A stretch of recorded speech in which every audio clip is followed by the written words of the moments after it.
Hello दोस्तों, स्वागत है आपका नंबर सिस्टम के एक और महत्वपूर्ण वीडियो में। आज के इस वीडियो में हम उन प्रश्नों को लेंगे जो पिछले कई वर्षों में कंपटीशन एग्जाम में बार बार पूछे गए हैं। तो चलिए इसी क्रम में पहले प्रश्न को लेते हैं। पहला प्रश्न आप देख सकते हैं कि दो क्रमानुगत संख्याएं ज्ञात कीजिए जिनमें पहले अंक का 3 गुना दूसरे अंक का 2 गुना से 5 अधिक हो। तो देखिए, इस प्रश्न को बनाने की आवश्यकता नहीं है। इस प्रश्न में सिर्फ आप ऑप्शन देखिए जो आपको ऑप्शन आंसर में दिए गए हैं। तो पहला ऑप्शन हमें दिया गया है 5 और 6। ठीक है, पहला ऑप्शन क्या दिया गया है? 5 और 6। तो आपको बता रहा है पहले संख्या का 3 गुना, तो इसका 3 गुना क्या होगा? 15, 5 या 15। और कह रहा है कि दूसरे अंक के 2 गुने से, दूसरा अंक 6 है, इसका 2 गुना क्या होगा? इसका 12 होगा। कह रहा है 5 अधिक है से किससे? इससे 5 अधिक है। अगर इसका अंतर देखें तो अंतर कितना है? सिर्फ 3 है। सिर्फ कितना है अंतर? 3 है। तो पहला ऑप्शन हमारा गलत है, यह ऑप्शन हमारा आंसर नहीं होगा। तो चलिए दूसरे ऑप्शन को लेते हैं। दूसरा हमारे पास है 6 और 7। अगर इस ऑप्शन को देखें तो प्रश्न अनुसार पहला का 3 गुना आपका हो जाएगा 18 और दूसरा का 2 गुना यानी कि 14। इन दोनों में देखें तो यह 5 अधिक होना चाहिए, तो अंतर देखेंगे तो सिर्फ 4 ही यह अधिक है। तो हमारा यह भी आंसर नहीं होगा। ठीक है, तो चलिए तीसरे ऑप्शन को देखते हैं। तीसरा ऑप्शन है आपका 7 और 8। तो प्रश्नानुसार पहले का 3 गुना, इसका 3 गुना कितना होगा? 21 होगा। और वहीं देखें तो 8 का 2 गुना आपका हो जाएगा 16। अगर इस दोनों का अंतर देखें तो इसे 5 अधिक होना चाहिए, तो 16 में 5 जोड़ेंगे तो 21 आएगा, यह 5 अधिक है।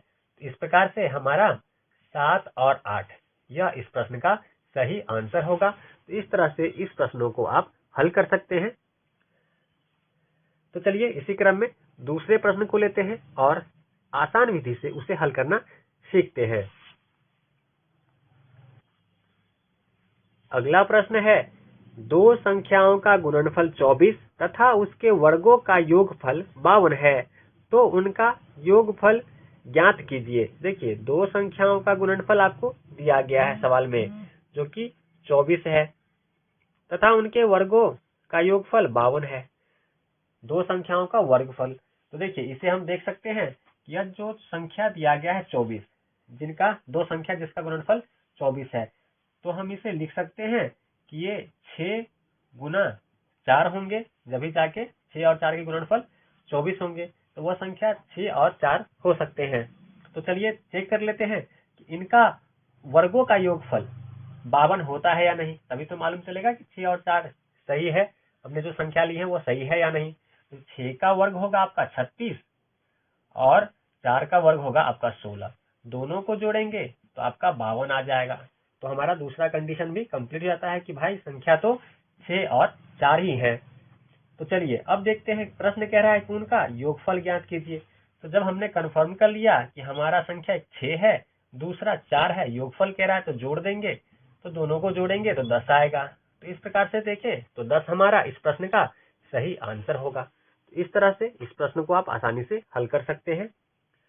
तो चलिए इसी तरह के एक और प्रश्न को लेते हैं और उसे हल करते हैं और समझते हैं कि इस तरह के प्रश्नों को अन्य जो भी माध्यम है उनसे कम समय में कैसे इसे हल किया जाए, वह विधि सीखने का प्रयास करते हैं। अगर हम इस प्रश्न की बात करें तो इस प्रश्न को आप एक और ट्रिक से सॉल्व कर सकते हैं।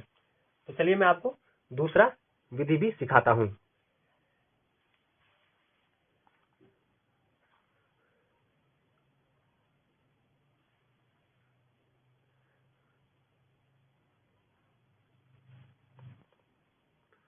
इसे देखिए, इसे आप a प्लस बी का होल स्क्वायर वाले फॉर्मूले पे रख के हल कर सकते हैं। तो देखिए a square plus B square plus 2ab, इसे हम देख सकते हैं इस रूप में कि आपका दो संख्याओं का वर्ग, तो पहली संख्या का वर्ग जोड़ दूसरी संख्या का जोड़, जो कि हमें प्रश्न में 52 दिया गया है, तो हम लिख सकते हैं इस दोनों को।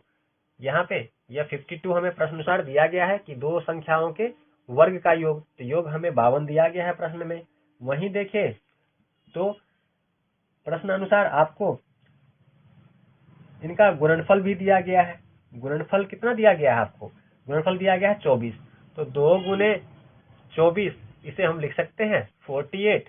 तो चलिए हम यहाँ सीधा इसे 48 लिखते हैं। तो हमारा इस प्रकार से यह इक्वेशन बन गया। और वहीं देखिए a प्लस बी का स्क्वायर बराबर, इस दोनों को आप जोड़ दीजिए तो आपका हो जाता है 100। तो देखिए हमें संख्या पूछ रहा है कि उन दो संख्याओं का योग, अगर इसका स्क्वायर 100 है तो a प्लस बी का मान कितना आएगा? 10 आएगा। इस प्रकार से भी आप इस तरह के प्रश्नों को हल कर सकते हैं और आंसर फाइंड कर सकते हैं। तो दोनों विधि मैंने आपको इस वीडियो में बताया। आपको जो भी आसान लगे उस विधि से इस प्रश्न को आप हल कर सकते हैं। तो चलिए अगले प्रश्न को लेते हैं और उसे हल करना सीखते हैं।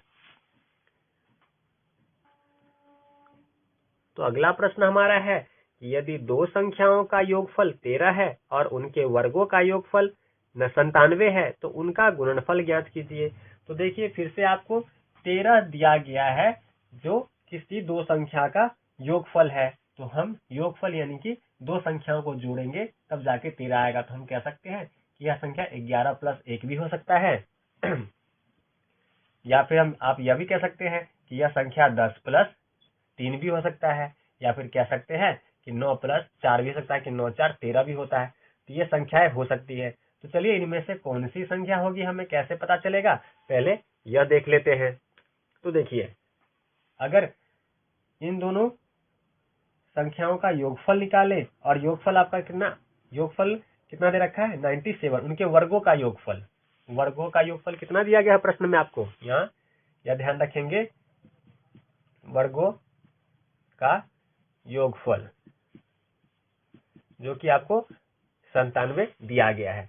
यानी कि इन दोनों संख्याओं का वर्ग निकाल के उसे जोड़ेंगे तो 97 आना चाहिए। तो देख लेते हैं, अगर सिर्फ आप 11 का योग वर्ग निकालेंगे तो 121 हो जाएगा, फिर 1 का वर्ग 1, तो यह 97 से ज्यादा हो गया, तो हमारा यह भी आंसर नहीं होगा। वहीं देखिए अगर 10 को, तो 10 का भी अगर वर्ग निकालते हैं फिर उसमें 3 का वर्ग जोड़ेंगे तो अकेला 10 ही 100 हो जाएगा, फिर 3 का तो ज्यादा हो जाएगा 97 से, इसलिए हमारा यह भी आंसर नहीं होगा। 9 और 4 बचा। 9 का देखें तो 9 का वर्ग 81 होगा जो कि 97 से नीचे है। तो चलिए इसे जोड़ के देखते हैं। 9 का वर्ग निकाला 81 हो गया, जोड़ 4 का वर्ग आपका 16 हो गया। अगर इसे जोड़े तो आपका यह 97 आता है। यानी कि हमारा जो संख्या है वह 9 और 4 होगा। यह कंफर्म हो गया कि 9 और 4 का योगफल आपका 13 है और इनके वर्गों का गुणनफल 97 है।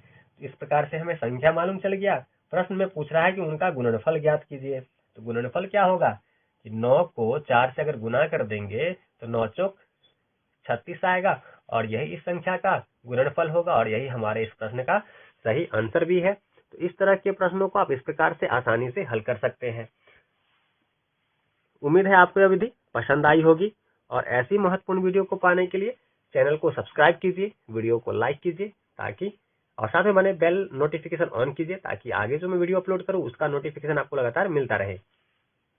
तो चलिए मिलते हैं अगले वीडियो में, तब तक वीडियो देखने के लिए आपका धन्यवाद।